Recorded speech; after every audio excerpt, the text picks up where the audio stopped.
Hi, everyone. We're going to start in 3 minutes. So if you've logged in early, welcome. Sit at the edge of your seats. The torture is going to start in 2 minutes. Nathan, there's an issue with your camera. We can't see you. Yeah, I've turned it off. Okay. The torturer shall not be seen until Fair enough. torture begins. Fair enough. The Inquisitor will always remain unknown. This is the Chennai Inquisition. Maybe we should call it the Vellore Inquisition, because Vellore is Vellore Inquisition, yeah. Although the only place we've technically had an Inquisition in India is Goa, right? Yeah. And my forefathers are supposed to have suffered. Oh, I see. Okay. From that. Okay.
Okay, so let's start. And in the absence of fanfare, the Inquisitor and the Inquisitee are in front of you.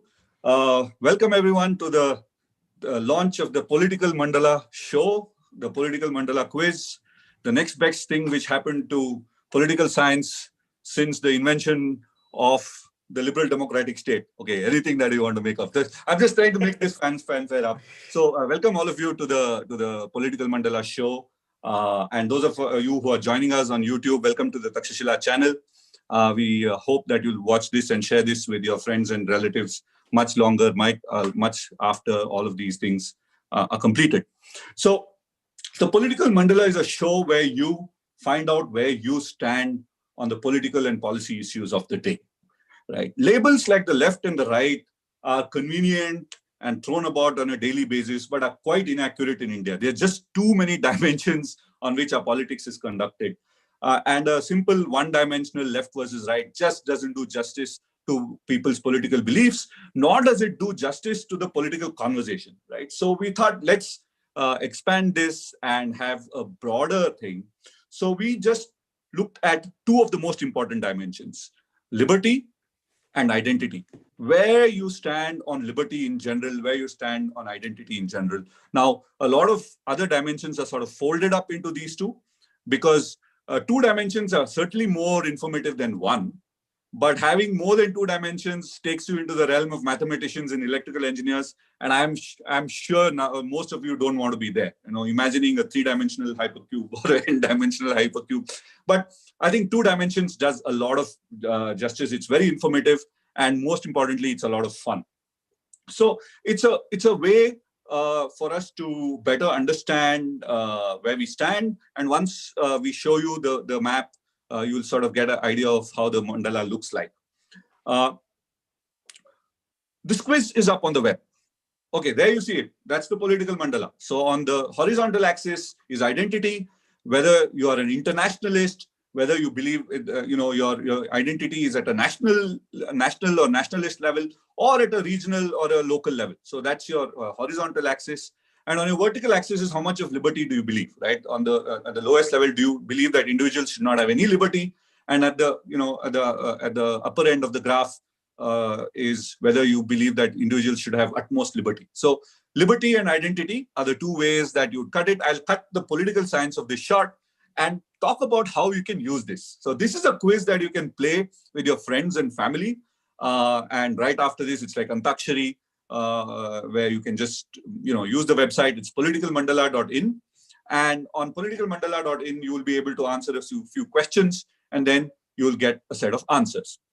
What's going to happen today is that we're going to ask you to look at this website and the link that is shown there.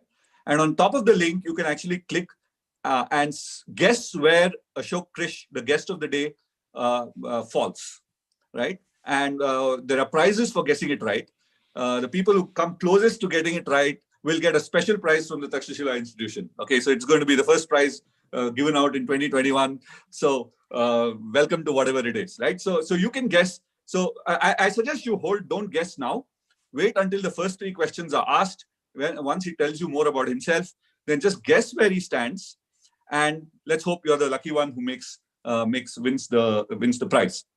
So the purpose really is to educate yourself, to be better informed, to engage in better public discourse, and generally be better citizens, right? It's not to put you in a box. It's not to put Krish Ashok or Ashok Krish. I'm sorry, I know you online, so I read your name as @Krish Ashok.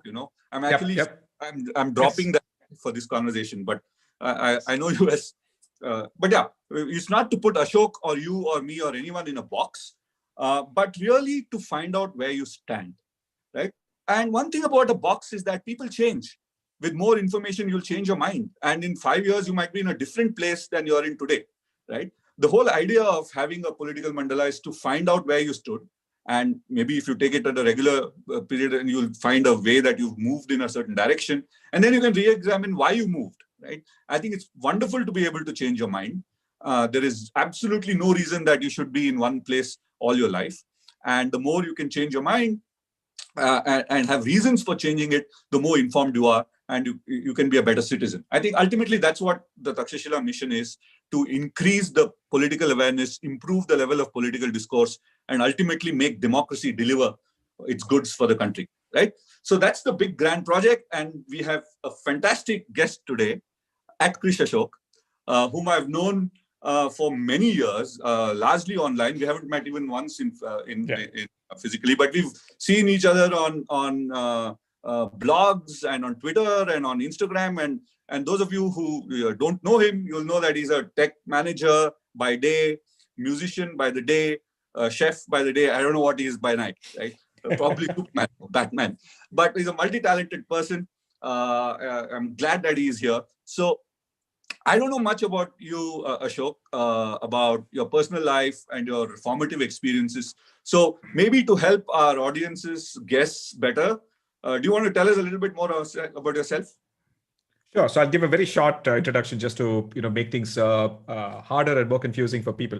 I was born in Chennai but lived all over India. I've lived in while I was still in school. I lived in Delhi. I lived in Bombay. I lived in Bangalore as well as Chennai. And then I also sort of was. I grew up in what's a slightly different family, in the sense that one side of the family, my mother's side, is deeply religious, deeply conservative. Half of them are either priests or Carnatic musicians or dancers. So it's that kind, right? And my father's side of the family is filled with a lot of crazy people. My grandfather was an avowed atheist. He did not allow my paternal grandmother, to actually have idols in the house. And so this is a Tambram family. So you can imagine that. And then, obviously, my father's formative years were spent with that man. I mean, who did not allow any kind of no sacred thread, nothing allowed, right? So he was a very brutally atheist kind of guy as well. And then, just to make things a lot more complex, my father himself, having seen all those formative these things, ended up becoming very religious later in life. But I grew up in a house that essentially said, this house will be conservative. You do whatever you want outside, just don't bring it inside. Eat whatever you want outside, don't bring it inside. Only Carnatic music here, Western music outside, and so on. But I think, as we grew up, but I think we were given the freedom to explore and really do whatever we wanted, right? And then those of you who know me online, you kind of, broadly know what sort of things I tend to believe in and so on. So this is, so I grew up as a person who, till about when I was 21, I was still thinking about a career as a professional Carnatic musician, as a violinist. I was learning under T.N. Krishnan, Padma Bhushan T.N. Krishnan. And he also asked me to drop out of engineering college and, become a permanent, somebody who would travel along with him and play with him and so on. And at that point, my mother said, hey, everybody in my side of the family is into music. You should get into that. And my mother said, no. My father said, no, music can be a hobby. I think he should just finish his engineering and then keep that as a hobby. I turned into a software engineer because in 1999, it was the most amount of money for the least amount of effort. But then I've had a fantastic career in TCS. I now run a large unit, a PNL unit within TCS, overseeing close to about 2,000 people or so.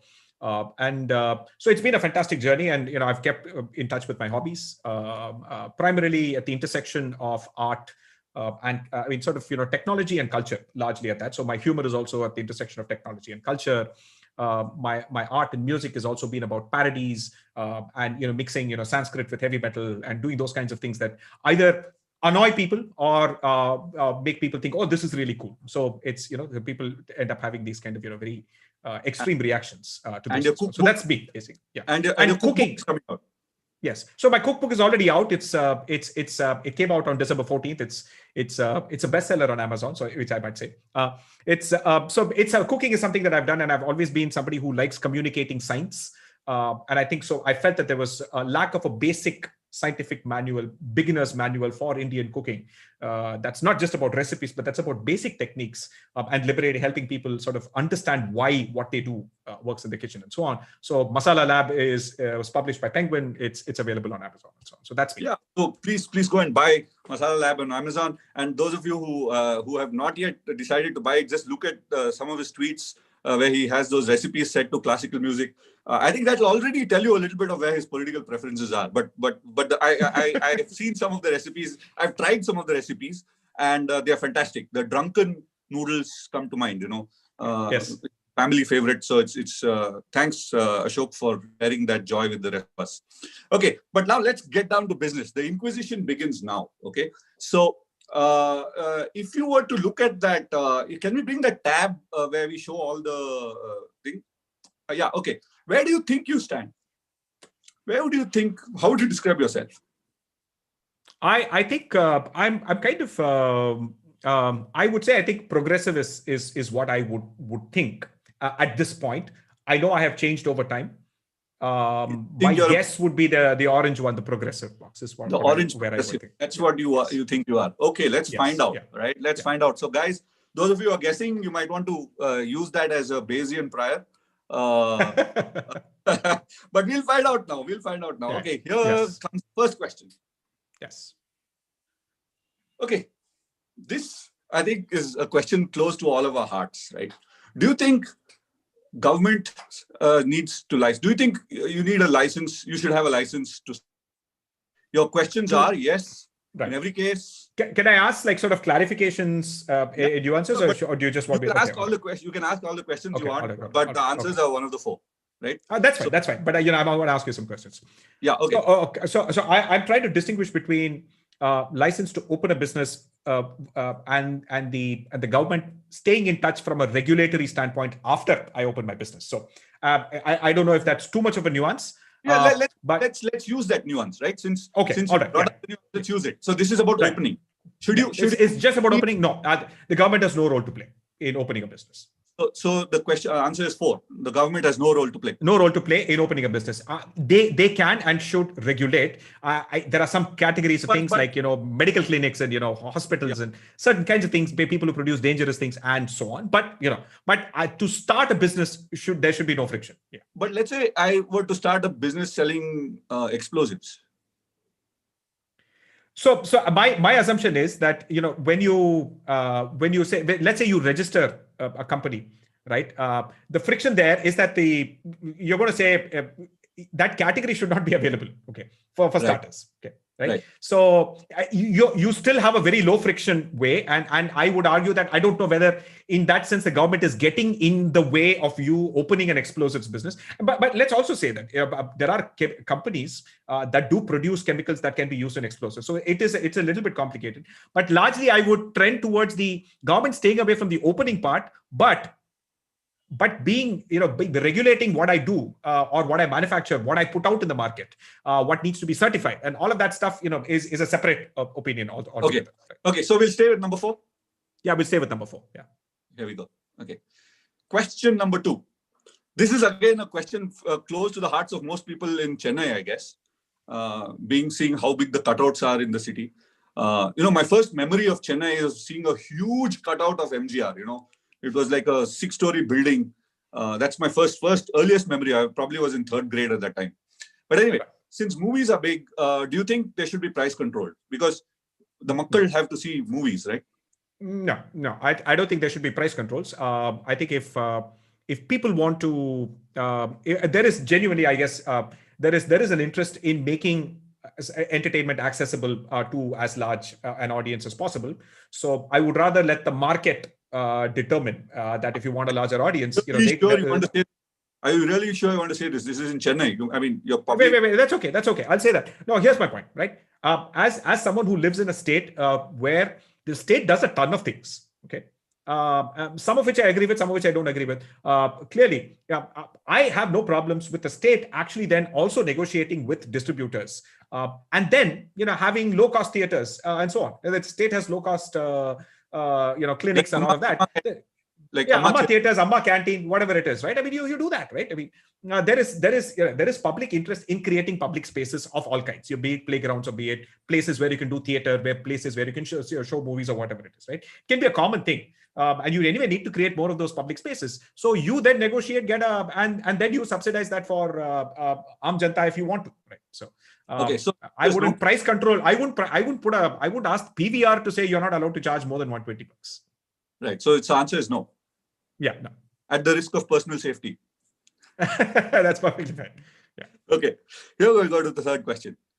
Yeah. Hey, so before we go on to the people who are watching us on YouTube and on the show, this is the 3rd question. The quiz will lock after the end of this. So by the end of the 3rd question, you should make up your mind and select where Ashok stands in order to qualify for the prize. Okay. So this is the 3rd question. At the end of the 3rd question, we'll lock the quiz. Okay. Should the sale and consumption of alcohol be banned? And you are in a state where it's already banned, isn't it? In the COVID-19 pandemic, it's not banned. I mean, only the state is allowed to sell alcohol. So, yeah. The state has a monopoly. So only the state is allowed to sell alcohol. So absolutely, no. The sale and consumption of alcohol should not be banned. But that said, I'm just wondering whether there's an option that kind of talks about saying that I'm okay with reasonable restrictions on the sale of alcohol in certain kinds of public places where it could cause a bit of a problem. And again, that's coming from the fact that this part of the world, alcohol is a very tricky issue. It's not it's not like I'm not trying to be a guy who sort of drinks Belgian retails, and so therefore I expect that to be available in the Tasmac store and so on. But at the end of the day, there's a genuine, obviously, alcoholism problem, poverty plus alcoholism, all of that is a serious problem. If you ask a good chunk of women in this state will vote for candidates who promise prohibition, right? Like they do in Andhra Pradesh and in several other states and so on. So there is. So I don't want to ignore that. So there are some reasonable restrictions that can be placed in terms of public nuisance and so on. And also, I guess I don't know whether, in some sense, the creation of de-addiction and treatment and making that more accessible to people who may not be able to afford it is perhaps important, but I would not ban the sale and consumption of alcohol. So it's number 3. No. Yeah. No. Okay, so we are locking the quiz now. So those of you who want to decide, because his answers look a lot libertarian. Okay, so I know. I realize they look libertarian. It's because I guess I personally would add one more nuanced option, if you will, with hey. no, but with some conditions, right? So I guess there is yes, but with conditions, but I would rather say no, but with some conditions. But anyway, all right, so we've done it. We've done the questions are like this to ensure that people don't sit on the fence in any way. Oh yeah, I absolutely, I understand, right? So if I had to take a choice, I'd say, you know what, I'll go with this. If these were the only choices, I'd rather go with this. Right? So, okay, so here we go. Yeah. We are done. So we go to the next fourth question. Yeah. Okay, so this is a tricky question, right? Which of the statements do you agree with most? Okay, so you might agree with all, but which of the question do you agree with most? Our rights should not be exercised at others' costs. Our rights should be balanced by duties. Our rights can be abridged by the government. Our rights should be absolute. Number one. Should not be exercised at another's cost. Give me an example. What I agree with the most. Well, give me an example. Let me. So, for example, let's say you buy an SUV, and you necessarily want to buy that SUV with like no taxes to the government, or and you want to reserve the right to drive that SUV on a tiny Indian road, and really block traffic, block say public transport. In the sense of that and so on. So in that situation, I'm okay with a higher tax on SUVs and say a lower tax on say smaller cars or a two-wheeler and subsidized public transport because it genuinely moves a lot more people in that sense from an environment sense and so on. So clearly, I think there are several other situations where this could definitely apply, especially in the context of the environment and so on, right? The choices that you might make because you're a free citizen, etc., could damage someone else's environment. Same, you driving a vehicle with emissions, is harming everyone. Likewise, right? Your choice to build your house in a specific place may be causing flooding, and there's something that we experience in Chennai all the time, right? It's a ton of these rich localities with very badly constructed. I mean, houses constructed in the wrong places, in like some of the low-lying areas, in catchment areas and so on, that are actually causing flooding for people who are the people who are most affected, because these buildings are built like 10 feet high and all of that. So these guys are okay, but the flooding is actually caused to someone else and so on. So I say those are the kinds of situations where I think if your rights actually impinge on somebody else's ability to have a decent life, I think it's worthwhile thinking about that. Okay. So, number one. Yep. Let's go on to the next one. Okay, this is a popular question, and I think everybody is gets worked up on this question online, especially. So should governments be able to restrict internet access? Yes, but after due process. Yeah. Yes, after due process. Yes, after due process. Wait a second. No, wait. Let me see. I'm sort of inclined towards saying yes after due process, based on the assumption that somehow that the courts will more often than not say, no, government, you're not allowed to do this. So that's I know that's not the world that we live in today, at least in India. But I know this is a tricky thing. I don't want internet to be blocked for any reason, but I can clearly see there would be some national security type situations where I don't know enough about national security that I don't want to make this sort of dumb guess about saying that no, it should be open all the time and so on. Right. I'm sort of on the really hard here. So I do believe it is a fundamental right. But then I combine it with the previous one where it is a fundamental right. But if you exercising that right is causing harm in some sense, right? Because for you want to exercise the right to internet. Internet is open for everyone. And so therefore it causes some sort of national security or any other harm. Then, there is an issue in that sense. So I'm wondering, what choice to pick here, right? So I'm going to go with yes after due process on the hope that the courts will say no more often than not. Right. That's it. Right. That's a good nuanced answer. I like that answer. I mean, if I was thinking of how I would answer it, and probably, yeah, but I'm not supposed to reveal my preferences here. So anyway, here we go. Next one. Yes. Yeah. Okay. Marriages in India are successful when families approve of the union, the two belong to the same community, people choose their life partners independently, or we're just worried too much about marriage than we should really be. kind of, again, tough choice between 3 and 4, to be honest. I would have said 3 some years ago. But increasingly, I think the Indian culture of marriage, even if it's two independent people marrying each other, it's still a phenomenal social and financial cost that it imposes no matter. I mean, yes, you can do a arrange, you can be inter-religion, inter-caste, do a registered marriage at a low cost, but family, friends, you still have to do reception, you still have to do a lot of that. So I don't know, but I would say the bigger factor is probably number 3. I think people should just choose partners independently. This is a part of the world that is notoriously endogamous, more endogamous than any other part of the world. And I think that endogamy is ultimately cost us a ton of harm over the last 2,000 years. And I really think the urbanization and the fact, more access to education and economic growth should definitely accelerate the process of people just choosing partners independently. And therefore, their children, the next generations, don't hold on to those narrow endogamous caste and community and religious identities.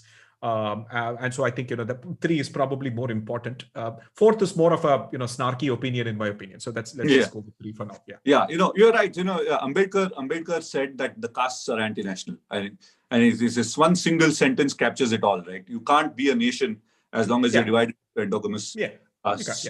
But it is tempered by, we were looking at this data a couple of years ago. The rates of intercaste marriage in the country are very, very, very small, and they haven't changed. In urban areas, it's probably come down a little bit over the last 50. So it's actually quite interesting. As with many cases, sometimes there is sometimes more reporting of anecdotal examples in the media give the sensation that something is actually going up. I mean, the classic example is, say, crime, right? For example, in the US, right? Historical example, right? There was more reporting of violent crime, and people kept thinking that crime is going up, but actually crime was actually drastically dropping all through the 90s and 2000s and so on. So I think in that sense, there is that element here as well. But at the same time, I would also, I don't know, it'd be worthwhile thinking about how perhaps, I know this is completely unverified, right? I think, if you met someone in a workplace, wherever it is, and so on, and you kind of and you do that, a very tiny number of people end up doing that, because India makes it notoriously hard to do any kind of public romance. There are no private spaces, and so on. The police will come and break you up and ask you questions and ask you for your marriage certificate and nonsense like that, right? And so there is those challenges. So clearly that kind of society makes it hard for you to actually choose your partners independently, right? And then on top of that, there's a larger group of people who essentially find it hard to find a partner, even if they had the freedom to, right? I mean, we have a schooling system and that cultural system that does not allow you to date, does not allow you to engage with the the other gender. Chennai is notorious for having, concentration camp level separation of gender in engineering colleges, or separate staircases, separate bus, the dividers in the bus, behind women, in front men, and all. So that kind of stuff. So essentially also means that you therefore have no skills of any kind to actually go and find a partner as well. And then the technology that then people use, Bharat Matrimony and all of the likes, right? They are all just terrible technological skeuomorphic representations of the same biases in society, right? Those platforms make it hard for you to do an intercaste marriage, right? It's just crazy. Anyway, so that's what it is. Okay, so we are at number 3. So let's move on. Yep. Yes. Okay, this is about giving offense, right? If someone offends your beliefs, you'll publicly protest against them, demand an apology, defend their right to say what they want, or look to engage in a constructive discussion. Maybe you'll learn something interesting. Again, it's a hard choice between 3 and 4, to be honest. We do pick 4. I mean, I've always wondered, will people ever pick 4 in real life, other than in theory, right? In theory, you might defend the right to. Yeah, correct. So I will say this, right? The nuance here that I would like to bring about is that the choice between 3 and 4, for me, is going to depend on the setting and who is it that I'm actually talking to, right? If that person offending my belief is a family member, is someone at my dinner table who's a guest, right? Some Uncle G who's come and who's like says that, oh, we should kick out all these illegal immigrants or some such thing that I might disagree with, right? For example, or say something that offends my believers, say something like atheists are soulless or some such thing, right? Okay, whatever it is, right? So that's the kind of person I might say I might want a constructive discussion with you, because hey, you know what? I can learn something about where you're coming from and why you have the opinions that you do, right? And try and understand where you're coming from. I will still not agree with your positioning, but I'd like to know the journey that took you. I'd like to appreciate that to up to the point where you got to the belief that you hold, right? That is what is interesting to me, because that helps me build empathy for a wider category of people, right? I might do that. But to be honest, 5 or 6 years ago, I used to pride myself in saying that I'm going to do number 4 for every single one. Literally suspend everything, sit and constructively debate and be polite, and literally take pride in the fact that I've taken people who used to hate me and say, hey, okay, fine, he's a reasonable guy. I disagree with him, but I can have a conversation with him. I used to pride myself on that. And increasingly, I'm having now a dual thing. I now, social media, I'm like, no, you know what? I don't think half the people arguing on social media are doing it in good faith at all. And so I think a lot of sea lining happens there. So I will defend their right to say it, in that I would not go block them. I would not go and say report their tweet because that guy called me an idiot or something like that. But I'm not interested in engaging with anyone on social media and these kind of bad faith people just looking to posture and so on. So I guess I would have to. That's the nuance there, but. Broadly, I'm still in favor of 4, but I'm increasingly like, I'll just defend their right to say what they want and say, okay, thank you, boss. Bye-bye. So you're choosing 4 now? No, I'll choose 3. I'll just defend their right and say, this constructive discussion increasingly doesn't work on social media. I'll save it for a few family members and so on. So I don't want to treat that as the, like the majority response. Yeah. Next question. Well, here's what happens. An international human rights organization consistently criticizes the Indian government's policies and actions. What would you do? You would scrutinize the facts and figures because governments need to be held to account?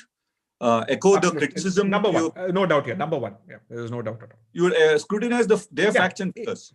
Yeah, I will scrutinize and independently verify to see if that criticism holds water, see if there's any other independent verification of that kind of criticism. I'm naturally not inclined to trust governments in some areas, definitely. Let's put it this way. The nuance there is that I'm generally not inclined to trust central or union governments. I'm far more likely to trust a state government and way more likely to trust my local government, especially if I'm very deeply involved and so on. I know the federal structure in India is kind of broken and the local government has little or no power, but I have lived in the US, so I'm kind of looking at it in both ways. I've seen what really being involved in local government and that representative, really participative democracy, the value that it brings. And so in that sense, it's like, but if I was living in the US, I would not trust the federal government. I'm far more likely to trust the state government and significantly more trust in say, local governments. And therefore, those are appropriately those issues as well, right?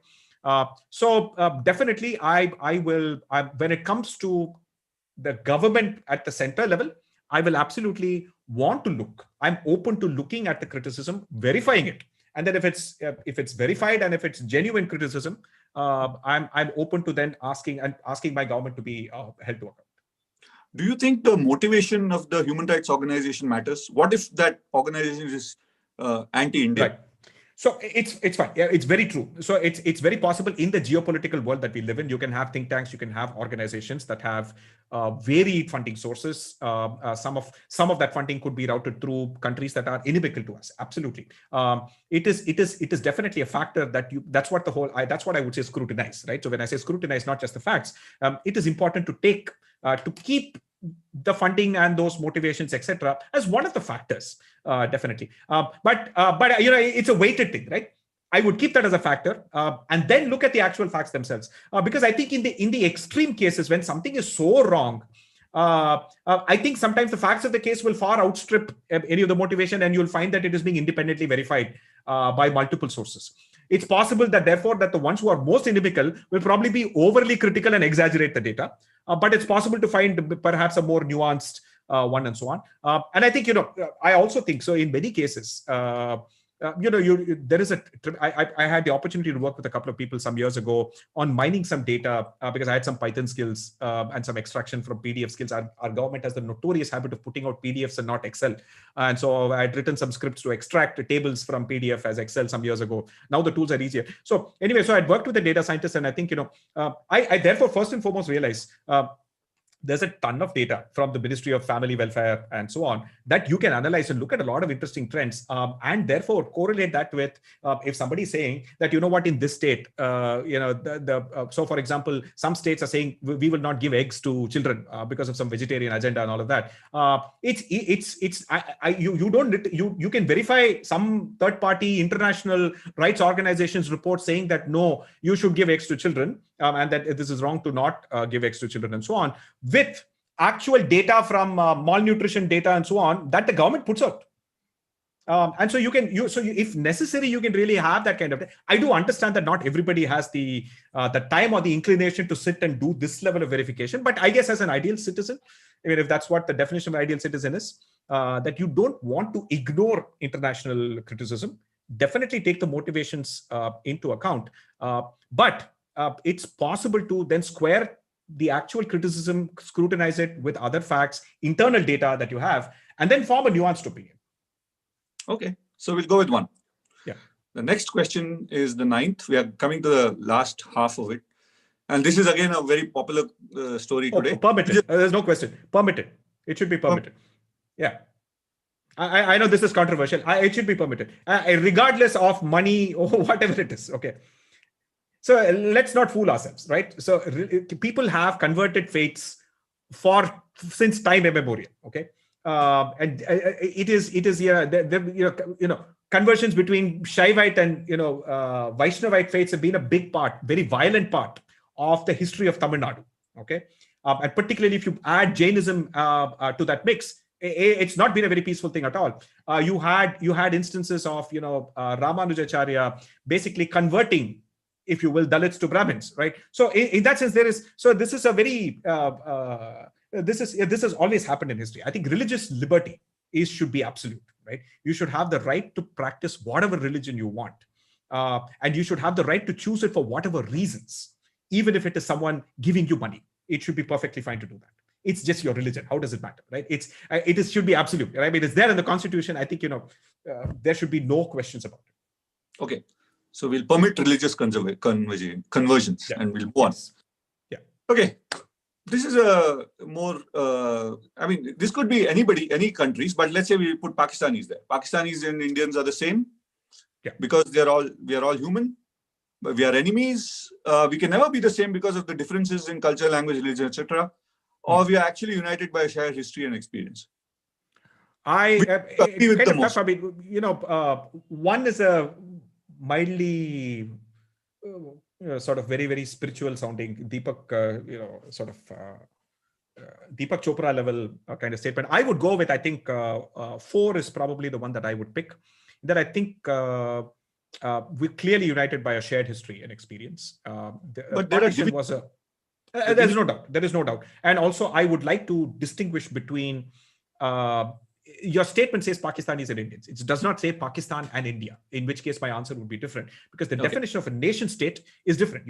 As India, there is a vested interest in preventing cross-border terrorism, in keeping its sovereign rights and its interests in mind. In that sense, I think it's different. But Pakistanis and Indians, at that point, we're actually talking about human beings. When we're talking about human beings, I think it is just we are absolutely united by shared history and experiences. All the friends of Pakistani origin that I've had in the US or wherever else I've lived around the world and so on, we are more alike than different. We eat the same food, and I think yes. And so clearly, I think it was a catastrophe. The fact that we had to do partition. There are obviously many complex reasons for this. No single reason. Clearly, the political parties themselves, the Muslim League and the Congress played a role. The British played a role. There is no doubt about that.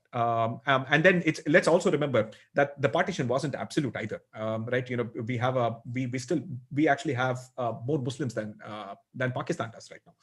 I think are pretty close, or at least I don't know what it is. So at least as an Indian, I really think that yes, there is no doubt that the Pakistani state is theocratic. It's not the kind of state that state policy that I might agree with or live under.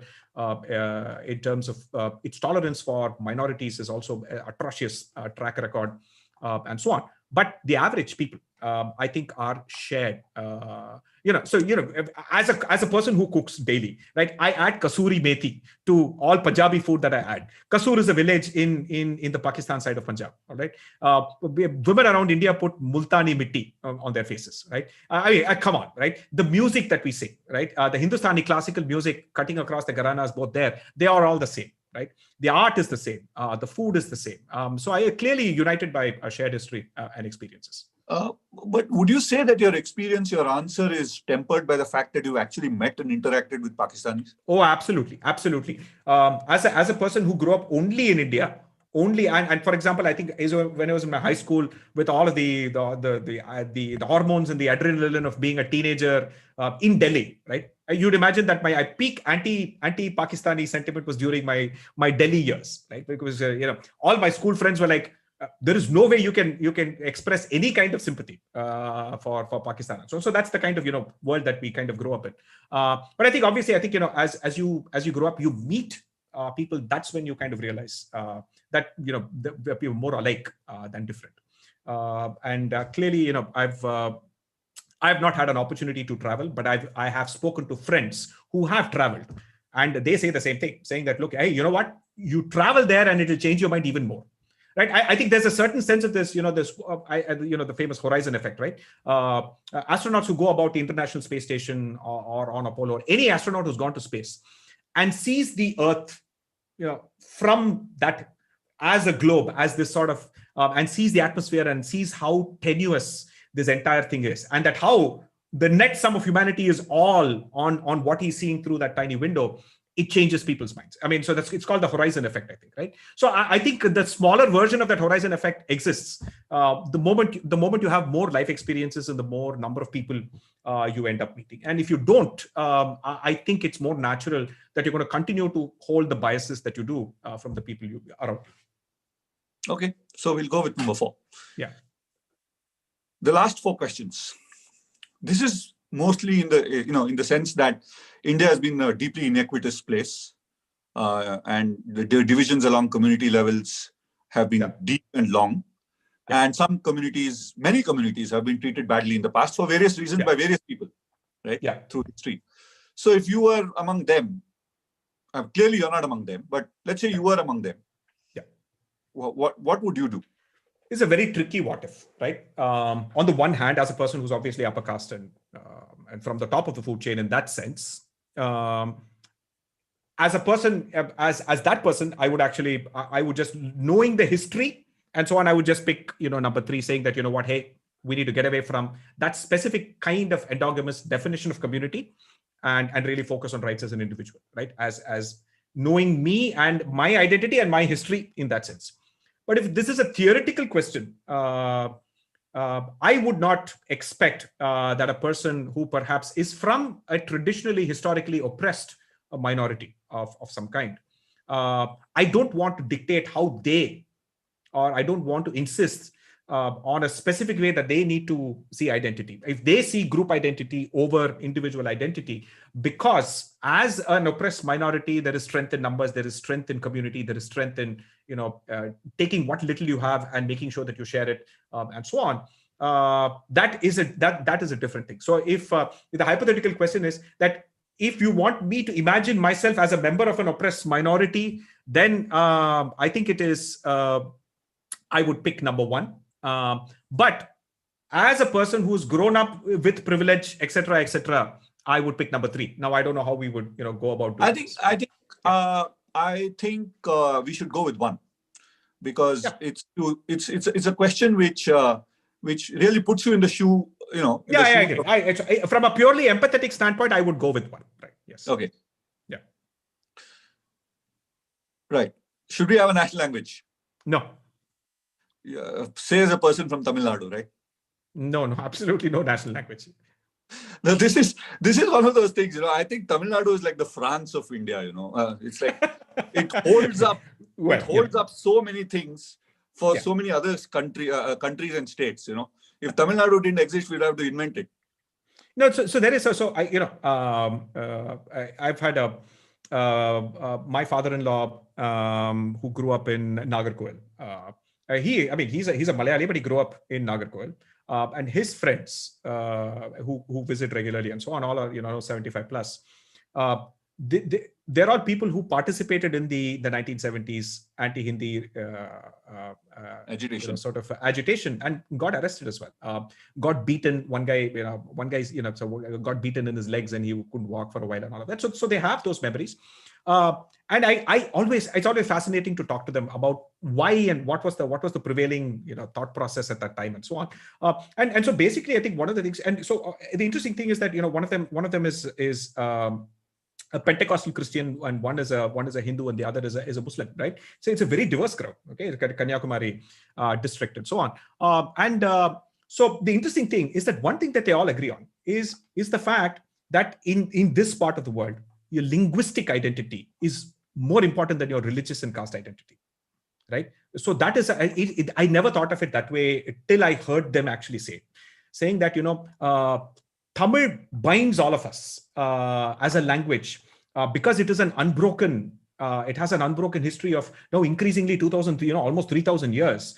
And, how many languages can you find around the world where I can sit today, and if I have a reasonable knowledge of being able to read Tamil today, I can read a poem from 3,000 years ago or 2,500 years ago. It is just remarkable. There's no other language, barring, maybe, Chinese, yes, but even Chinese, the script was different, yes, and to an extent, yes, Chinese is perhaps a similar this thing. And you can kind of see how that Chinese also hold that kind of pride in that linguistic identity, going back all the way, because, they have made sure that every time the script changed, they have made sure that all of the existing texts were rewritten in the new script, right? So therefore, that is why we have Sangam poetry, and we have, we can read pottery shards from like 2,500 years ago. And it's not possible in any other. So it's clearly that I think that linguistic pride and the fact that this goes back all the way.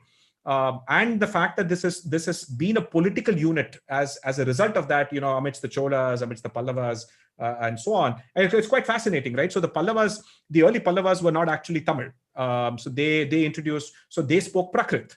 And so their original script, but they forced themselves to introduce a script that would allow them to write in Tamil, but in both Tamil and Prakrit. And Tamil does not have all of those ka, ga, ga, and those other consonants and so on. So they introduced a Grantha script, which they then standardized in order to be able to communicate in Tamil. There was no way they were going to impose. They would have been able to impose Prakrit on Tamil and so on. And it's quite fascinating. Yeah. So do you choose 2 or do you choose 4? I think it's a tricky thing. I would just go with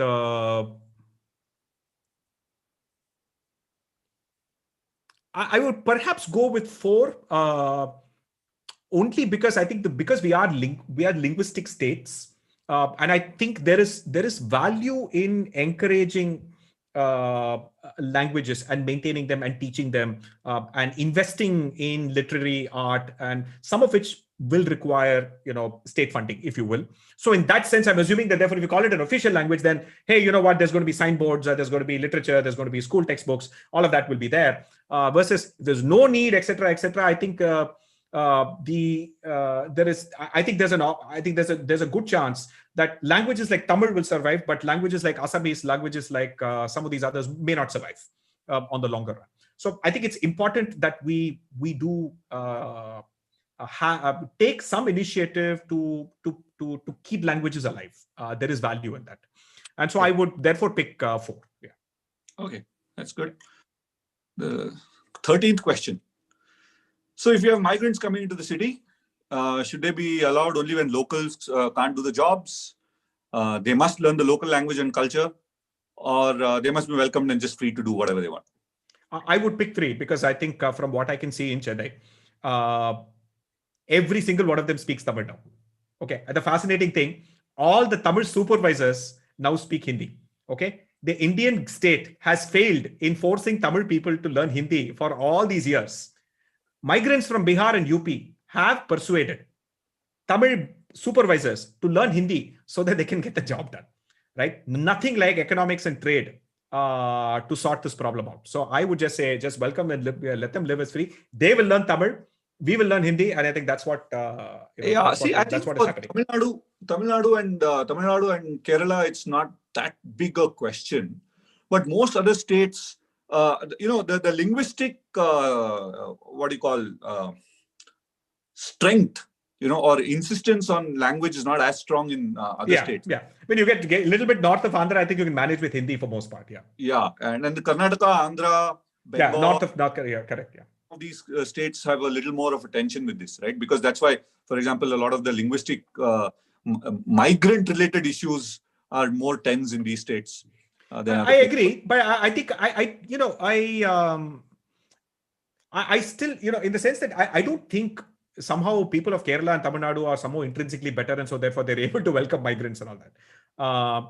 I don't know why you would say linguistic sort of identity plays a role here in the context of migrants. As in, like, for example, right? Why is there a Marathi versus UP Bihar sort of problem, whereas there is no such Tamil versus say a Bengali migrant or a UP migrant?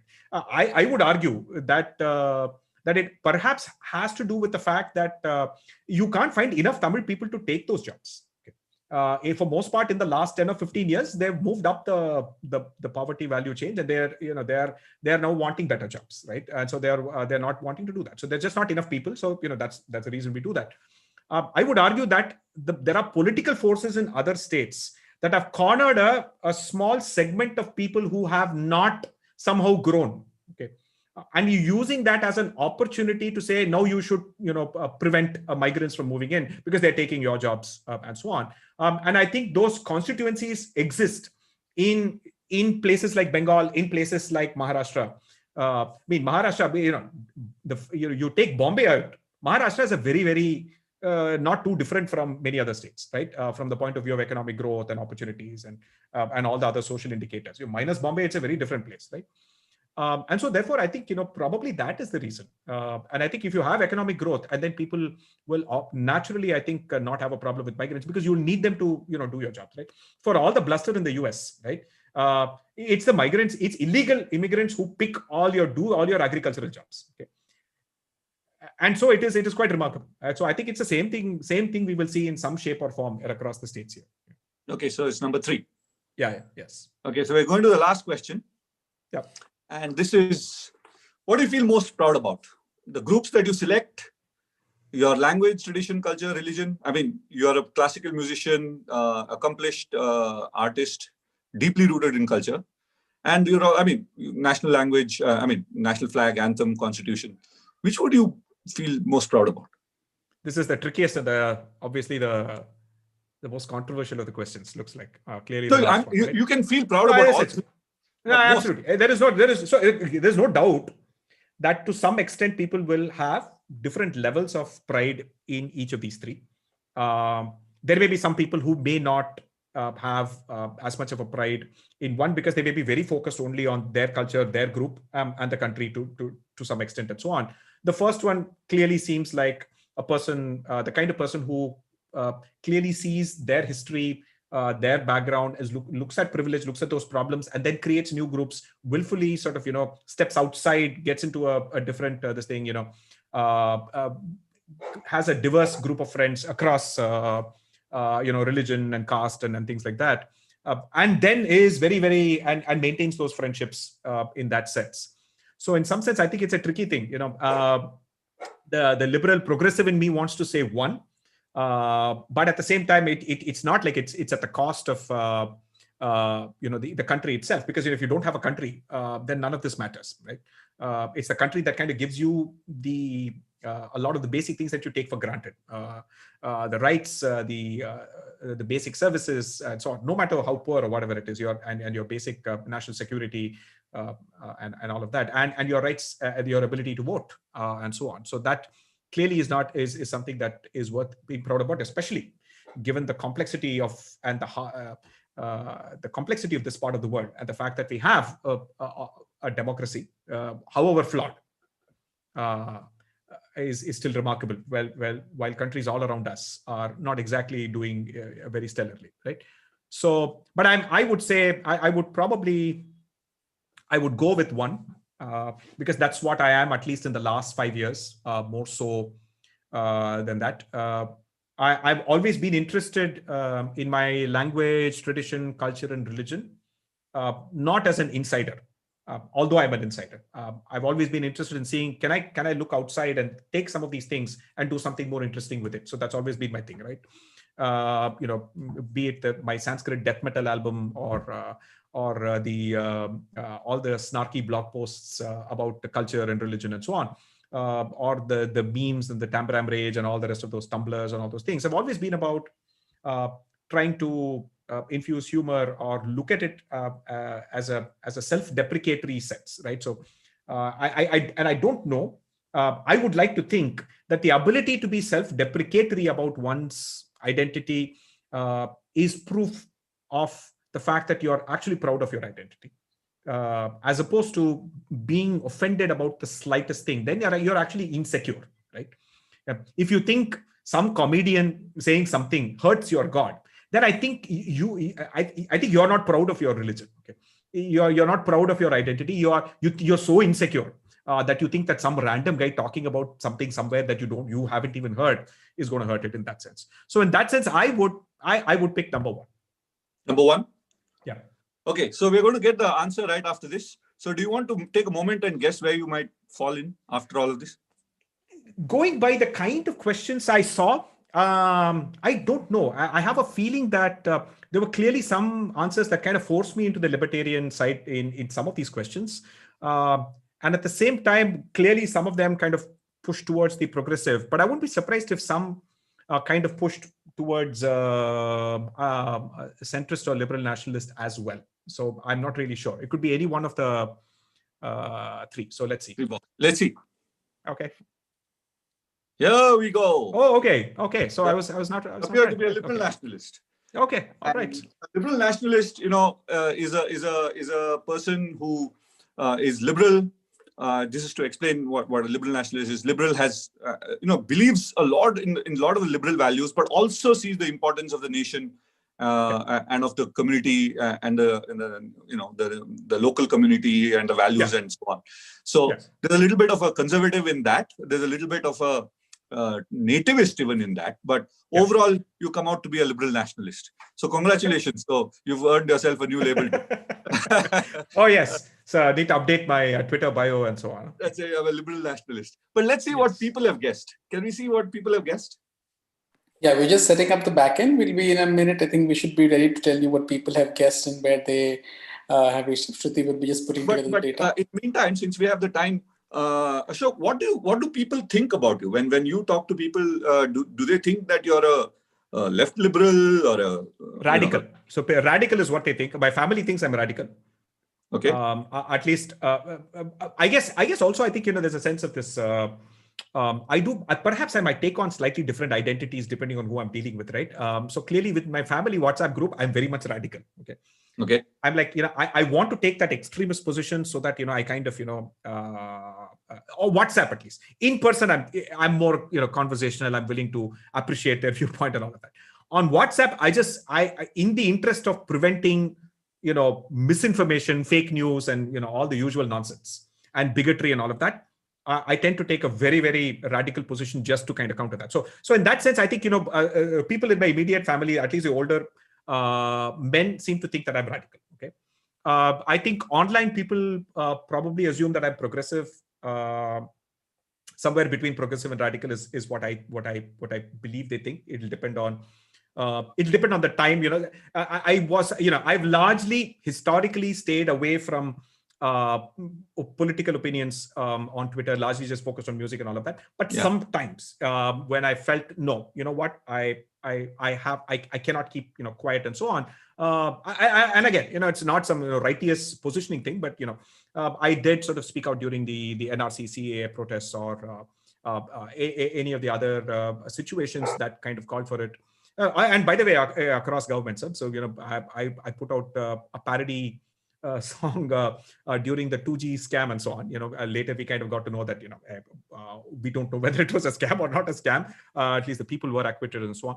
So in the sense that I think people think I'm probably progressive or radical in that, depending on how well they know me, I guess. Yeah, that's part of the fun of when we decided to call you for that reason, in the sense that you don't wear your political opinions on your sleeve. Yeah, right. Exactly. And I think this dichotomy is actually perfect, right? In a sense that what people perhaps may not realize on social media is that I'm not someone who wants to stamp on your identity, your religion, your culture, your tradition. I'm almost always saying that, boss, I probably know more Sanskrit than you. I probably know classical music better than you. So we can have an actual conversation about this, right? And so I think you can't have nuanced conversations in typed form in 140 or 280 characters on social media at all. You can only do this face to face. You can only do this while you explore a topic, and you can only do this when it's not a debate. The worst form of knowledge representation in the world is a debate. It is just, you are just brutally just each one is trying to win an argument as opposed to actually explore a subject. And also, each one is actually misrepresenting themselves by hiding certain parts of themselves just to win that argument. So I think, in both senses, I think it's a terrible way. Yeah. Okay, there's the distribution is out.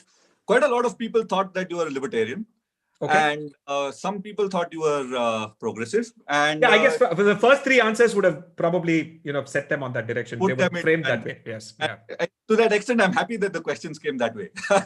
Okay, I'm surprised that nobody thinks I'm radical. Or probably there's a sample bias here in terms of your family members voted, I guess. Yeah, sorry, I guess. Yeah. or some of the people who follow me on Twitter and outrage every time I post something. Do some mashup or something. So how come you don't do this for other religion and all that? So those guys have not voted, I guess. Okay, so we're going to spin the wheel. There are 4 people who came up with the correct answer. So we'll see who gets the prize. The winner is Meenal. Congratulations. I can see that there's a fanfare. I suppose, Meenal, if you know Krish Ashok and you've done this knowingly, then I guess it was a sort of skewed. But if you guessed it right from the questions, and congratulations to you in any case. So it was great. It was great having you on the show. Absolutely. Great fun. It was great fun. I just want to encourage everyone to participate. Send us questions. Send us names of guests you want to invite and put in the hot seat. As you know, we are open to getting people from all boxes, all walks of life, all political ideologies. The idea is to see whether you really belong to the box which you think you belong to. Right? Yeah, and that's going to be the fun part.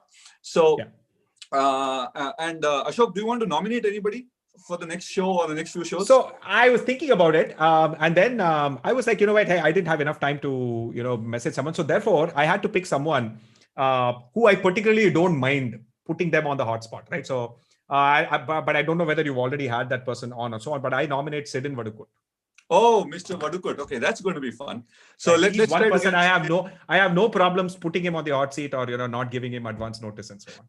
Okay. So maybe when you tweet this, tag him to say that you've been tagged. I will absolutely do that. Yeah. Thanks, Ashok. It was a great show. And for those of you who are tuned in, join us for the next event. It's going to be a wonderful book launch and a discussion by General Dua. It's about India's brave hearts, untold stories from the Indian Army. And General Prakash Menon, who's a director of strategic studies at Takshashila, will be anchoring it.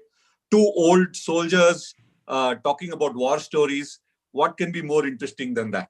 So look forward to seeing you all again on the 26th of January for this. And we are going to we're going to chase Sidin Vadukut until he says yes and bring him on the show for the next Inquisition. So thank you all and see you again. All right. Good fun. Thank you. Bye-bye. Bye-bye.